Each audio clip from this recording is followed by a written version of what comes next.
Hello viewers, welcome to Andro care connect program. ఈ week అంటే last week కొంచెం బిజీగా ఉండి కొన్ని సెషన్స్ చేయలేకపోయాము. సో ఇప్పుడు మళ్ళీ అన్నీ స్టార్ట్ చేస్తున్నాం. ఇప్పుడు వరకు పెండింగ్ ఉన్న క్వశ్చన్స్ అన్ని దీంట్లో కవర్ చేస్తున్నాము. ఆర్కే రెడ్డి సార్, ఆయన ఏం చెప్పారంటే ఐ హ్యావ్ ప్రీమెచ్యూర్ ఎజాక్యులేషన్, పిల్లల కోసం ట్రై చేస్తున్నాము, బట్ సీమెన్ అనాలిసిస్ చేయించాము, మా ఫిజిషియన్ అన్నీ నార్మల్ అని చెప్పారు అని ఇచ్చారు. కానీ మీ స్పెర్మ్ కౌంట్ బాగుంది, కానీ మీ స్పెర్మ్ మోటిలిటీ చాలా తక్కువ ఉందండి. వాళ్ళు 19% అని చెప్పారు. 19% అంటే చాలా మోటిలిటీ, 12% ప్రోగ్రెసివ్ మోటిలిటీ చాలా తక్కువ. మార్ఫాలజీ 0 అని చెప్పారు. అంటే మార్ఫాలజీ 0 అంటే ఒక్క స్పెర్మ్ కూడా నార్మల్ లేదు అని అర్థం. అంటే 100% abnormal sperms. So please explain reasons. అసలు ఇది జెనెటిక్ ప్రాబ్లమా అని రూల్ అవుట్ చేసుకోవాలి. ఎందుకంటే 100% అబ్నార్మల్ స్పెర్మ్స్ ఉన్నాయి అంటే ఫస్ట్ డౌట్ మాకు జెనెటిక్ ప్రాబ్లం వస్తుంది. సో మీరు నేను చెప్పడం కాదు, కానీ ఇమీడియట్గా మీరు లోకల్ వాళ్ళని కలిసి ఫస్ట్ జెనెటిక్ టెస్టింగ్ చేయించుకోవాలి. ఒకసారి స్క్రోటల్ డాప్లర్ చేయించుకోండి టెస్టిస్కి. ఇది కొంచెం సీరియస్ ప్రాబ్లమే, ఎందుకంటే మార్ఫాలజీ 0 ఉంది అంటే కొంచెం సీరియస్ ఇష్యూనే. సో ఒకసారి లోకల్ డాక్టర్ని కన్సల్ట్ అవ్వండి. వాళ్ళు ఎందుకు తక్కువ అయింది అంటే hormonal test, scrotal doppler plus genetic testing చేస్తారు.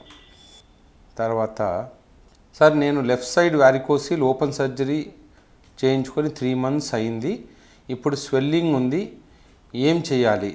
ఒకసారి డాక్టర్ని, అంటే మీరు ఎవరైతే సర్జరీ చేశారో ఒకసారి ఆయన కలిసి స్కాన్ మళ్ళీ చేయించుకోండి. అంటే ఎందుకు స్వెల్లింగ్ వచ్చింది, ఏదైనా హైడ్రోసీల్ వచ్చిందా అనేది ఒకసారి ఆ డాక్టర్ ఎవరైతే సర్జరీ చేస్తారో ఒకసారి చెప్తారు. ఒకసారి ఆయన కలవండి. తర్వాత sir, will high levels of vitamin D, B12 effect sex life? Generally high levels వల్ల ప్రాబ్లం ఉండదండి, ఓన్లీ లో లెవెల్స్ వల్లే ప్రాబ్లం ఉంటుంది. హై లెవెల్స్ వల్ల అదర్ ప్రాబ్లమ్స్ రావచ్చు. అంటే విటమిన్ డి ఎక్కువ ఉంటే కిడ్నీ స్టోన్స్ ఫామ్ అవుతాయి. సో దానివల్ల అయితే మీకు సెక్స్ లైఫ్ అయితే ఏం ప్రాబ్లం ఉండదు. తర్వాత విజయ్ కుమార్ గారు, sir I have hyper sensitive of glance penis, which is best treatment for it? Surgery helpful? So first local anaesthetic creams ఉంటాయండి. లాక్స్ 2% జెల్ అని ఉంటుంది, ప్రిలాక్స్ అని ఉంటాయి. ఇవి అప్లై చేసుకోవడానికి ట్రై చేయండి. అంటే మార్నింగ్ ఈవినింగ్ పెనిస్ మీద అప్లై చేస్తే ఒక 10 to 15 days కొంచెం సెన్సిటివిటీ తగ్గుతుందా లేదా చూడండి. ఒకవేళ మీకు సెన్సిటివిటీ తగ్గిపోతే పర్వాలేదు, లేకపోతే సర్జరీ ఖచ్చితంగా యూజ్ అవుతుంది. తర్వాత sir, will tadalafil show any effect on PE? కొన్నిసార్లు టెడలాఫిల్ కూడా పనిచేస్తుంది ప్రీమెచ్యూర్ ఎజాక్యులేషన్కి. అంటే డైరెక్ట్గా టెడ్లాఫిలే పని చేయకపోవచ్చు. టెడ్లాఫిల్తో పాటు పెరాక్సిటిన్ కానీ ఫ్లోఆక్సిటిన్ కానీ తీసుకుంటే మంచిది, ఆర్ డెపాక్సిటిన్ కానీ, ఆ మూడిట్లో ఏదైనా తీసుకున్నా మనకు మంచిది. సో ప్రీమెచ్యూర్ ఎజాక్యులేషన్ మెడికేషన్స్తో పాటు టెడ్లాఫిల్ తీసుకోవడమే మంచిది. తర్వాత Anjan Kumar, sir I have pain in scrotum and perineum, in ultrasound scan everything is normal, but after masturbation severe pain comes in. Okay, ఇది డెఫినెట్లీ ఇది సైన్ ఆఫ్ ప్రాస్టేట్ ఇన్ఫెక్షన్ అండి. ఎందుకంటే masturbation తర్వాత pain వస్తుందంటే ఖచ్చితంగా అది ప్రాస్టేట్ ఇన్ఫెక్షనే. నేను ప్రాస్టేట్ ఇన్ఫెక్షన్కి ఏం చేయాలని వీడియో చేశాను, అది ఒక్కసారి చూడండి. అంటే ప్రాస్టేట్ సీమెన్ కల్చర్ చేయించుకోవాలి, ట్రాన్స్ రెక్టల్ అల్ట్రాసౌండ్ అని ఉంటుంది. ఈ 2 చేయించుకుంటే మీకు తెలుస్తుంది. విజయ్ కుమార్ గారు, sir I have habit of rubbing masturbation with bed and ejaculate since 10 years. 10 years నుంచి రబ్బింగ్ మాస్టర్బేషన్ ఉంది, హైపర్ సెన్సిటివిటీ వచ్చింది దానివల్ల, అండ్ ప్రీమెచ్యూర్ ఎజాక్యులేషన్ వచ్చింది. What is the treatment for it? Again ఇప్పుడు ఫస్ట్ మీరు చూడాల్సింది, నేను ప్రీమెచ్యూర్ ఎజాక్యులేషన్ మీద చేసిన వీడియో చూడండి, ఇవన్నీ చేశాను. So step by step evaluate చేసుకుంటూ రావాలి. మీ ప్రీమెచ్యూర్ ఎజాక్యులేషన్ నర్వ్ డ్యామేజ్ వల్ల వచ్చిందా, ఇన్ఫెక్షన్ వల్ల వచ్చిందా అని చూసుకొని దెన్ ఏ మందులు పనిచేయనప్పుడు లాస్ట్లో సర్జరీ గురించి ఆలోచించాలి. Sir, briefly explain about transrectal ultrasound? Transrectal ultrasound అనేది మోషన్ పైప్ నుంచి చేస్తారు. It's a simple 2 minute scan అండి. జనరల్గా అక్కడ కొంచెం లోకల్ అనస్థెటిక్ జెల్ అప్లై చేసి చేస్తారు. దానివల్ల ఏంటంటే ప్రాస్టేట్ సైజ్ ఎంత ఉంది, ప్రాస్టేట్లో ఏదైనా ఇన్ఫెక్షన్ ఉందా, ప్రాస్టేట్లో ఏదైనా క్యాన్సర్స్ ఉన్నాయా, తర్వాత అది ఒకవేళ ఇన్ఫెక్షన్ ఉంటే క్రానిక్ ఇన్ఫెక్షనా రీసెంట్గా వచ్చిందా, సెమినల్ వెసికల్స్ ఎలా ఉన్నాయి, బ్లాకేజ్ ఏమైనా ఉందా, సెమినల్ వెసికల్లో ఇన్ఫెక్షన్ ఉందా, సిస్ట్లు ఉన్నాయా, ఇవన్నీ ట్రాన్స్రెక్టల్ అల్ట్రాసౌండ్లో తెలుస్తుంది. కానీ అంతేగాని ఈ పైల్స్ ఉన్నాయా అవి అనేది దీంట్లో తెలియదు. ట్రాన్స్రెక్టల్ అల్ట్రాసౌండ్ అనేది ప్రాస్టేట్ గురించి, సెమినల్ వెసికల్ గురించి. ఓకే, తర్వాత sir I'm having night fall weekly twice but I'm facing premature ejaculation in the dream to after insertion please help me.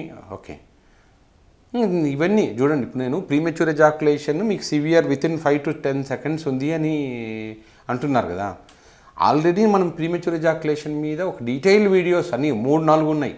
ఒకసారి అవన్నీ చూడండి, దాంట్లో ఏమేమి ఉన్నాయో ఆ టెస్ట్లో ఒకసారి చేయించుకుంటే మీకు ఎందుకు ప్రీమెచ్యూర్ ఎజాక్యులేషన్ వస్తుందో తెలుస్తుంది. ఎందుకంటే ఇంత సివియర్ ప్రీమెచ్యూర్ ఎజాక్యులేషన్ ఉన్నప్పుడు నేను ఏదో ట్యాబ్లెట్ చెప్పడం కాదు, ఫస్ట్ మీకు కాజ్ కావాలి ఎందుకు ప్రీమెచ్యూర్ ఎజాక్యులేషన్ ఉంది అని. మా వీడియో ఏదైతే ప్రీమెచ్యూర్ ఎజాక్యులేషన్ మీద చేశామో అది కంప్లీట్గా ఒకసారి చూడండి, 1-2 సార్లు చూడండి. దాంట్లో మీకు నేనేమేం చెప్పాను, రీజన్స్ ఏంటి అనేది అర్థమవుతుంది. Sir please make a similar video on what test required for PME. Already చేశానండి. ఐ థింక్ మీరు ఆ వీడియోలని చూడట్లేదు. ప్రీమెచ్యూర్ ఎజాక్యులేషన్కి ఏమేమి టెస్ట్ చేయాలి అనేది చాలా క్లియర్గా ఒక వీడియో చేశాను, చూడండి. How much is the cost of penile Doppler test? జనరల్గా ఎంత 3,500 అలా ఉంటుందండి పినైల్ డాప్లర్ టెస్ట్ కాస్ట్. తర్వాత Manish Singh, which is better for prostatitis, prostate massage or shock wave therapy? Prostate massage అనేది ఇప్పుడు ఎవరు చేయట్లేదండి. ఎందుకంటే ప్రాస్టేట్ మసాజ్ అనేది ఎప్పుడో ఏ ట్రీట్మెంటు లేని రోజుల్లో, అంటే వేరే ఏది లేదు కాబట్టి చేసేవాళ్ళము. ప్రాస్టేట్ మసాజ్ చాలా పెయిన్ఫుల్ థింగ్, అది ఒక్కరోజు చేస్తే సరిపోదు. దాని బదులు మీకు షాక్ వేవ్ థెరపీనే చాలా బెటర్, సేఫ్, పెయిన్లెస్. తర్వాత అజయ్ గారు, my estradiol level is 40. I want to decrease my estrogen level, can you suggest the best medication to reduce estrogen? జనరల్గా ఈస్ట్రోజన్ తక్కువ ఉన్నప్పుడు అనస్ట్రోజోల్ కానీ లెట్రజోల్ కానీ, అనస్ట్రోజోల్ అయితే 1 mg, లెట్రజోల్ అయితే 2.5 mg టాబ్లెట్స్ ఉంటాయి. ఇది వీక్లీ వన్స్ వేసుకోవాలి ఫస్ట్.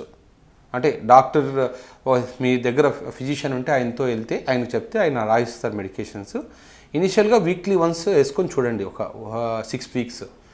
తగ్గకపోతే అప్పుడు మనము ఇచ్చేద్దాం, ఏది మళ్ళీ ఒకసారి ఈస్ట్రోజన్ టెస్టోస్టెరాన్ చేసి చూసుకోండి. తర్వాత Anjan, my name is Anjan, I have pain in perineum. Okay, masturbation తర్వాత మీకు పెయిన్ పెరుగుతుంది, లెగ్స్లోకి టెస్టిస్లోకి కూడా వస్తుంది, ఇన్నర్ థైలో కూడా మీకు పెయిన్ వస్తుంది. ఇవన్నీ కూడా నాకు తెలిసి ప్రాస్టటైటిస్ సిమ్టమ్సే అండి. సో ఈ రూట్ కాజ్ ఏంటంటే ఇదర్ మీకు సెమినల్ వెసికులైటిస్ కానీ ప్రాస్టటైటిస్ కానీ ఉంటుంది. సో అగైన్ ప్రాస్టటైటిస్ మీద వీడియో చేశాను, క్రానిక్ ప్రాస్టటైటిస్ మీద, సెమినల్ వెసికులైటిస్ మీద కూడా వీడియో చేశాను, ఒకసారి చూడండి. ఖాళీద్ అని చేశారు, డాక్టర్ నేను మీ టీసా చేయించుకున్నాను, దాంట్లో ఇమెచ్యూర్ స్పెమ్స్ అని వచ్చాయి, దాంట్లో కొన్ని మెడికేషన్స్ ఉన్నాయి, టీమెంజ్, నియోస్పెర్మ్ అని. ఈ మెడికేషన్స్ ఏంటంటే స్పెర్మ్ మెచ్యురేషన్కి కొంతవరకు హెల్ప్ అవుతాయి, కొంతవరకు. ఇవి టీమెంజ్ అనేది హార్మోన్ అనేది అంటే ఏ సైడ్ ఎఫెక్ట్స్ లేకుండా న్యాచురల్గా హార్మోన్ ఇంక్రీజ్ చేస్తుంది. అరిమిడెక్స్ అంటే అనస్ట్రోజోల్ మీరు వాడతాను అంటే వాడచ్చు, బట్ అరిమిడెక్స్ ఎక్కువ వాడినా కూడా మళ్ళీ మీకు సెక్షువల్ డిజైర్ తగ్గిపోతుంది. అరిమిడెక్స్ అనేది 3 రోజులకు ఒకసారి అట్లా వాడాలి, రోజు వాడకూడదు. తర్వాత సార్ ఈ వీనోజెనిక్ ఈడీ ఉంటే మనిషి చనిపోతారా, హౌ టు క్యూర్? దానికి ఇది ప్రాణాపాయమైన జబ్బేం కాదండి. ఓన్లీ వీనోజెనిక్ ఈడీ ఉంటే ఓన్లీ ఎరెక్టైల్ డిస్ఫంక్షనే వస్తుంది, అంతేగాని దీనివల్ల ప్రాణానికి ఏమీ ప్రమాదం లేదు. తర్వాత how vascular arterial stiffness effects ED, is it completely curable? దీని మీద కంప్లీట్గా ఒక వీడియో చేస్తానండి, ఎందుకంటే నేను ఇట్లా చెప్పడం కన్నా నేను మీకు డీటెయిల్గా వీడియోలో చూపిస్తేనే మీకు అర్థమవుతుంది. తర్వాత టెడ్లాఫిల్ యూస్ చేస్తూ సెక్స్ టైం ఇంక్రీజ్ అవుతుందా లేదా, అంగం గట్టిపడుతుందా లేదా? టెడ్లాఫిల్ చాలామంది వరకు ఇది ఇంక్రీజ్ అవుతుంది అండి.